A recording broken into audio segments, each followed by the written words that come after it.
15 फरवरी 2024 ਦਾ ਦਿਨ supreme court ਦੇ ਇਤਿਹਾਸ ਵਿੱਚ ਸੁਨਹਿਰੀ ਅੱਖਰਾਂ ਨਾਲ ਲਿਖਿਆ ਜਾਵੇਗਾ, ਕਿਉਂਕਿ ਸਦੀਆਂ ਬਾਅਦ ਇੱਕ ਐਸਾ ਫੈਸਲਾ ਆਇਆ ਹੈ ਕਿ ਜਿਹੜਾ ਦੇਸ਼ ਦੇ ਲੋਕਤੰਤਰ ਨੂੰ ਪੂਰੀ ਤਰ੍ਹਾਂ ਬਰਬਾਦ ਹੋਣ ਤੋਂ ਬਚਾਉਣ ਦੀ ਇੱਕ ਛੋਟੀ ਜਿਹੀ ਕੋਸ਼ਿਸ਼ ਕਰੇਗਾ।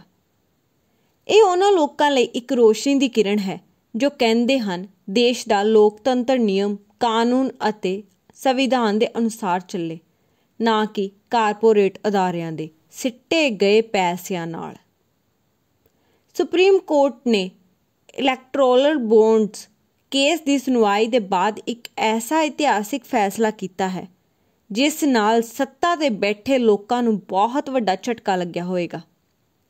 ਐਸਾ ਫੈਸਲਾ ਜੋ ਵੋਟਾਂ ਤੋਂ ਥੋੜ੍ਹਾ ਚਿਰ ਪਹਿਲਾਂ ਜੋ ਕਾਰਪੋਰੇਟ ਅਤੇ ਸਿਆਸੀ ਗੱਠਜੋੜ ਦਾ ਪਰਦਾਫਾਸ਼ ਕਰ ਸਕਦਾ ਹੈ। ਇਹ ਐਸਾ ਫੈਸਲਾ ਹੈ ਜਿਸ ਨੂੰ ਸ਼ਾਇਦ ਸਰਕਾਰ ਨਾ ਮੰਨੇ, ਜਿਸ 'ਤੇ ਇਲੈਕਸ਼ਨ ਕਮਿਸ਼ਨ ਅਮਲ ਨਾ ਕਰੇ। ਉਹ ਕਿਉਂ, ਉਹ ਵੀ ਦੱਸਦੇ ਹਾਂ, ਪਰ ਪਹਿਲਾਂ ਦੱਸ ਦਈਏ 2017 ਵਿੱਚ ਦੇਸ਼ ਨੂੰ ਜਿਹੜਾ ਇਲੈਕਟੋਰਲ ਬੌਂਡ ਨਾਮ ਦਾ ਇੱਕ ਤੋਹਫਾ ਚਿਪਕਾਇਆ ਗਿਆ ਸੀ, ਉਹ ਵੀ ਕਿਸੇ ਹੋਰ ਤਰੀਕੇ ਨਾਲ ਫਾਈਨੈਂਸ ਐਕਟ ਵਿੱਚ ਸੋਧ ਕਰਕੇ ਇਲੈਕਟੋਰਲ ਬੌਂਡ ਨੂੰ ਮਨੀ ਬਿੱਲ ਬਣਾ ਕੇ ਸੰਸਦ ਵਿੱਚ ਲਿਆਂਦਾ ਗਿਆ ਸੀ, ਜਿਸ ਨੂੰ ਰਾਜ ਸਭਾ ਨੂੰ ਬਾਈਪਾਸ ਕਰ ਦਿੱਤਾ ਜਾਣਾ ਸੀ। ਪਰ ਇਸ ਸਭ 'ਤੇ ਸਰਕਾਰ ਦਾ ਜਵਾਬ ਸੀ ਕਿ ਅਸੀਂ ਕਰ ਰਹੇ ਹਾਂ ਤਾਂ ਕੁਝ ਸੋਚ ਸਮਝ ਕੇ ਹੀ ਕਰ ਰਹੇ ਹੋਵਾਂਗੇ। ਸਰਕਾਰ ਨੇ ਇਸ 'ਤੇ ਵੀ ਇੱਕ ਤਰਕ ਦਿੱਤਾ ਸੀ। ਸਰਕਾਰ ਦਾ ਇਸ 'ਤੇ ਇਹ ਤਰਕ ਸੀ ਕਿ ਜਿਹੜਾ ਹੱਥੋਂ ਹੱਥੀਂ ਭਰ ਕੇ ਪੈਸਾ ਆਉਂਦਾ ਹੈ, ਜੋ ਬੋਰੀਆਂ ਵਿੱਚ ਭਰ ਕੇ ਪੈਸਾ ਆਉਂਦਾ ਹੈ ਇਲੈਕਟੋਰਲ ਮਕਸਦ ਦੇ ਲਈ, ਉਸ ਨੂੰ ਅਸੀਂ ਖਤਮ ਕਰਨਾ ਚਾਹੁੰਦੇ ਹਾਂ। ਜਿਹੜੀ ਇਲੈਕਸ਼ਨ ਫੰਡਿੰਗ ਹੁੰਦੀ ਹੈ ਉਸ ਨੂੰ ਡਿਜੀਟਲ ਕਰਨਾ ਪਵੇਗਾ, ਟਰਾਂਸਪੇਰੈਂਸੀ ਲਿਆਉਣੀ ਹੋਵੇਗੀ, ਭਾਵ ਸਾਰੀਆਂ ਚੀਜ਼ਾਂ ਵਿੱਚ ਪਾਰਦਰਸ਼ਤਾ ਹੋਣੀ ਚਾਹੀਦੀ ਹੈ। ਪਰ ਸਭ ਨੂੰ ਪਤਾ ਹੀ ਹੈ ਪਾਰਦਰਸ਼ਤਾ ਕਿਹਦੇ ਵਿੱਚ ਸੀ। ਅਤੇ ਨਾਲ ਹੀ ਨਾਲ ਜਿਹੜੇ ਡੋਨਰ ਨੇ ਉਹਨਾਂ ਨੂੰ ਕਿਉਂ ਨਾ ਗੁੰਮਨਾਮ ਕਰ ਦਿੱਤਾ ਜਾਵੇ, ਤਾਂ ਕਿ ਉਸਨੂੰ ਕੋਈ ਪਰੇਸ਼ਾਨੀ ਨਾ ਆਵੇ ਕਿ ਉਸਨੇ ਕਿਸੇ ਦੂਜੀ ਪਾਰਟੀ ਦੀ ਮਦਦ ਕਿਉਂ ਕੀਤੀ ਜਾਂ ਪੈਸੇ ਕਿਉਂ ਦਿੱਤੇ। ਹੁਣ ਤੁਹਾਨੂੰ ਸਭ ਨੂੰ ਤਾਂ ਪਤਾ ਹੀ ਹੈ ਕਿ ਪ੍ਰਾਈਵੇਸੀ ਦੇ ਮਾਮਲੇ ਵਿੱਚ ਅੱਜ ਦੀ ਸਰਕਾਰ ਕਿੰਨੀ ਸੀਰੀਅਸ ਹੈ, ਕਿੰਨੀ ਇਮਾਨਦਾਰ ਹੈ। ਇਹ ਤਾਂ ਸਭ ਜਾਣਦੇ ਨੇ ਕਿ ਉਹ ਆਪਣੀ ਪ੍ਰਾਈਵੇਸੀ ਚਾਹੁੰਦੇ ਸੀ ਕਿ ਲੋਕਾਂ ਵਿੱਚ। ਇਸ ਸਭ 'ਤੇ ADR, CPIM ਅਤੇ ਕਾਂਗਰਸ ਲੀਡਰ ਜਯਾ ਠਾਕਰ ਨੇ ਸੁਪਰੀਮ ਕੋਰਟ ਵਿੱਚ ਇੱਕ ਗੁਹਾਰ ਲਗਾਈ, ਜਿਸ ਦੇ ਕੁਝ ਪੁਆਇੰਟ ਇਸ ਤਰ੍ਹਾਂ ਹਨ। ਪਹਿਲਾ ਪੁਆਇੰਟ ਕਿ ਇਲੈਕਟੋਰਲ ਬੌਂਡ ਵੋਟਰ ਦੇ ਰਾਈਟ ਟੂ ਇਨਫੋਰਮੇਸ਼ਨ, ਭਾਵ ਸੂਚਨਾ ਲੈਣ ਦਾ ਅਧਿਕਾਰ ਦਾ ਉਲੰਘਣ ਕਰਦੀ ਹੈ ਕਿ ਕਿਸ ਪਾਰਟੀ ਨੇ ਕਿੱਥੋਂ ਕਿੰਨੇ ਪੈਸੇ ਲਏ। ਇਹ ਵੋਟਰਾਂ ਦੇ ਜਾਣਨ ਦਾ ਪੂਰਾ ਅਧਿਕਾਰ ਹੈ। ਇਸ ਬਾਰੇ ਉਹਨਾਂ ਨੂੰ ਪੂਰਾ ਪਤਾ ਹੋਣਾ ਚਾਹੀਦਾ ਹੈ, ਪਰ ਇਲੈਕਟੋਰਲ ਬੌਂਡ ਇਸ ਦਾ ਉਲੰਘਣ ਕਰਦਾ ਹੈ। ਦੂਸਰਾ ਪੁਆਇੰਟ ਕਿ ਇਲੈਕਟੋਰਲ ਬੌਂਡ ਇਲੈਕਸ਼ਨ ਡੈਮੋਕ੍ਰੇਸੀ ਜਾਣੀ ਚੁਣਾਵੀ ਲੋਕਤੰਤਰ ਵਿੱਚ ਟਰਾਂਸਪੇਰੈਂਸੀ, ਭਾਵ ਪਾਰਦਰਸ਼ਤਾ ਨੂੰ ਲਿਆਉਂਦਾ ਨਹੀਂ, ਬਲਕਿ ਇਸ ਨੂੰ ਖਤਮ ਕਰਦਾ ਹੈ। ਵੋਟਾਂ ਜਿੱਤਣ ਤੋਂ ਬਾਅਦ ਜਿੱਤਣ ਵਾਲੀ ਪਾਰਟੀ ਜਾਣਦੀ ਹੈ ਕਿ ਕਿਸਨੇ ਕਿੰਨੇ ਪੈਸੇ ਲਏ ਅਤੇ ਬਦਲੇ ਵਿੱਚ ਉਹਨਾਂ ਦਾ ਕਿਹੜਾ ਕੰਟਰੈਕਟ ਮਿਲਦਾ ਪਿਆ ਹੈ, ਉਸ ਨੂੰ ਕਿਹੜੇ ਫੰਡ ਦਿੱਤੇ ਜਾ ਰਹੇ ਹਨ, ਕਿਹੜੇ ਕਾਰਪੋਰੇਟ ਨੂੰ ਫੰਡ ਦਿੱਤੇ ਜਾ ਰਹੇ ਹਨ। ਪਰ ਇਸ ਬਾਰੇ ਦੂਸਰੀ ਪਾਰਟੀ ਨੂੰ ਤਾਂ ਕੁਝ ਪਤਾ ਨਹੀਂ ਚੱਲਦਾ।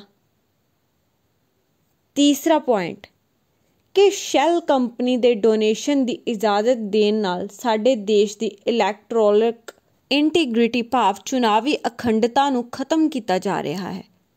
ਜਿਵੇਂ ਚਾਈਨਾ ਦੀ ਇੱਕ ਕੰਪਨੀ ਸ਼ੈਲ ਕੰਪਨੀ ਦੁਆਰਾ ਵੱਡੀ ਪਾਰਟੀਆਂ ਨੂੰ ਇੰਡੀਆ ਵਿੱਚ ਡੋਨੇਸ਼ਨ ਦੇ ਸਕਦੀ ਹੈ, ਪਰ ਇਸ ਸਭ ਤੋਂ ਬਾਅਦ ਸਰਕਾਰ ਹੱਥ ਖੜੇ ਕਰਦੀ ਹੈ ਕਿ ਚਾਈਨਾ ਭਾਵੇਂ ਸਾਡੇ ਦੇਸ਼ ਵਿੱਚ ਵੜ ਜਾਵੇ, ਅਸੀਂ ਕੁਝ ਵੀ ਐਕਸ਼ਨ ਨਹੀਂ ਲਵਾਂਗੇ ਅਤੇ ਅਸੀਂ ਉਸ ਦੇ ਬਦਲੇ ਚਾਈਨਾ ਤੋਂ ਹੋਰ ਜ਼ਿਆਦਾ ਇੰਪੋਰਟ ਯਾਨੀ ਆਯਾਤ ਕਰਾਂਗੇ।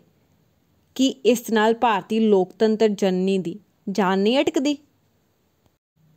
ਇਸ ਸਭ ਦਾਅਵਿਆਂ ਤੋਂ ਬਾਅਦ ਸੁਪਰੀਮ ਕੋਰਟ ਨੂੰ ਵੀ ਲੱਗਿਆ ਕਿ ਗੱਲ ਵਿੱਚ ਕੁਝ ਤਾਂ ਖਾਸ ਤੱਤ ਸ਼ਾਮਲ ਹਨ, ਕਿਉਂਕਿ ਸੁਣਵਾਈ ਦੇ ਦੌਰਾਨ ਹੀ ਜਸਟਿਸ ਚੰਦਰਚੂੜ ਲੈਡ ਕੌਂਸਟੀਟਿਊਸ਼ਨਲ ਬੈਂਚ ਨੇ ਕਈ ਸਵਾਲ ਪੁੱਛੇ ਸਰਕਾਰ ਕੋਲੋਂ ਕਿ ਇਲੈਕਟ੍ਰੋਨਿਕ ਬੌਂਡਸ यानी चुनावी ਸਿਲੈਕਟਿਵ ਅਨੋਇਮਿਟੀ यानी चुनाव गुमनाम है। ਭਾਵ ਸਰਕਾਰ ਨੂੰ ਸਭ ਪਤਾ ਹੈ ਕਿ ਦੂਸਰੀ ਪਾਰਟੀ ਕੋਲ ਕਿੰਨਾ ਪੈਸਾ ਹੈ, ਉਹ ਕੌਣ ਦੇ ਰਿਹਾ ਹੈ, ਕਿਸ ਦੁਆਰਾ ਦਿੱਤਾ ਜਾ ਰਿਹਾ ਹੈ, ਕਿਸ ਨੂੰ ਦਿੱਤਾ ਜਾ ਰਿਹਾ ਹੈ, ਪਰ ਉਸ ਪਾਰਟੀ ਨੂੰ ਸਰਕਾਰ ਬਾਰੇ ਕੁਝ ਪਤਾ ਨਹੀਂ ਚੱਲਦਾ।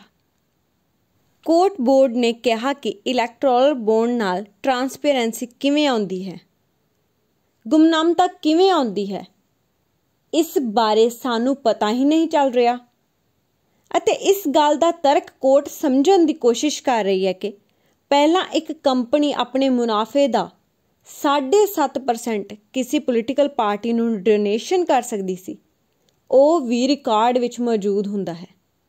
ਪਰ ਹੁਣ ਜਿਹੜੀ ਕੰਪਨੀ ਘਾਟੇ ਵਿੱਚ ਜਾ ਰਹੀ ਹੈ ਉਹ ਕਿਵੇਂ ਡੋਨੇਸ਼ਨ ਦੇ ਰਹੀ ਹੈ? ਸ਼ੈਲ ਕੰਪਨੀ 7.5% ਛੱਡ ਕੇ 100 ਦਾ 100 ਕਿਵੇਂ ਦੇ ਰਹੀ ਹੈ? ਇਸ ਸਭ ਤੇ ਕੋਰਟ ਨੇ ਸਵਾਲ ਕੀਤੇ।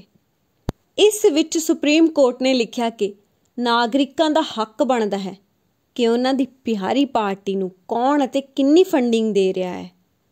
ਪੈਸਿਆਂ ਦੀ ਫੰਡਿੰਗ ਜਾਣਨਾ ਬਹੁਤ ਜ਼ਰੂਰੀ ਹੈ ਕਿਉਂਕਿ ਪੈਸੇ ਦਿੰਦਾ ਕੌਣ ਹੈ ਇਹ ਜਾਣਨਾ ਵੀ ਜ਼ਰੂਰੀ ਹੈ, ਕਿਉਂਕਿ ਚਾਹ ਤੇ ਚਰਚਾ ਵੀ ਤਾਂ ਉਹੀ ਬੰਦਾ ਕਰ ਸਕਦਾ ਹੈ ਜਿਸਨੇ ਸਰਕਾਰ ਨੂੰ ਮੱਥਾ ਟੇਕਿਆ ਹੋਵੇ ਅਤੇ ਉਹੀ ਚਰਚਾ ਫਿਰ ਬਣ ਜਾਂਦੀ ਹੈ ਪਾਲਿਸੀ ਮੇਕਿੰਗ ਭਾਵ ਨੀਤੀ।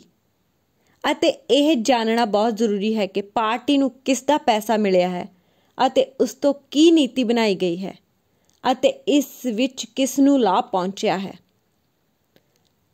ਤੀਸਰਾ point, unlimited corporation funding for political party, ਭਾਵ ਕੋਈ ਵੀ ਕਾਰਪੋਰੇਟ ਕਿੰਨੀ ਮਰਜ਼ੀ ਫੰਡਿੰਗ ਦੇ ਸਕਦਾ ਹੈ। ਪੋਲੀਟੀਕਲ ਪਾਰਟੀ ਨੂੰ ਚਾਹੇ ਉਹ ਬੰਦਾ ਘਾਟੇ ਵਿੱਚ ਹੀ ਹੋਵੇ ਜਾਂ ਉਹ ਅਸਲੀ ਕੰਪਨੀ ਹੋਵੇ ਜਾਂ ਸ਼ੈਲ ਕੰਪਨੀ ਹੋਵੇ, ਉਹ ਕੁਝ ਵੀ ਪਾਰਟੀ ਨੂੰ ਅਮਾਊਂਟ ਦੇ ਸਕਦੀ ਹੈ, ਭਾਵੇਂ ਉਹ ਪਾਰਟੀ ਨੂੰ 1% ਹੋਵੇ ਚਾਹੇ ਕੰਪਨੀ ਦਾ 100% ਹੋਵੇ। ਫਿਰ ਇਸ ਤੇ ਕੋਰਟ ਨੇ ਆਪਣੀ ਚਰਚਾ ਵਧਾਈ ਕਿ ਹਰ ਕੰਪਨੀ ਤਾਂ ਵਾਧਾ ਕਰਨ ਲਈ ਕੰਮ ਕਰਦੀ ਹੈ, ਕੋਈ ਵੀ ਆਪਣਾ ਘਾਟਾ ਕਰਨ ਲਈ ਮੈਦਾਨ ਵਿੱਚ ਨਹੀਂ ਉਤਰਦਾ।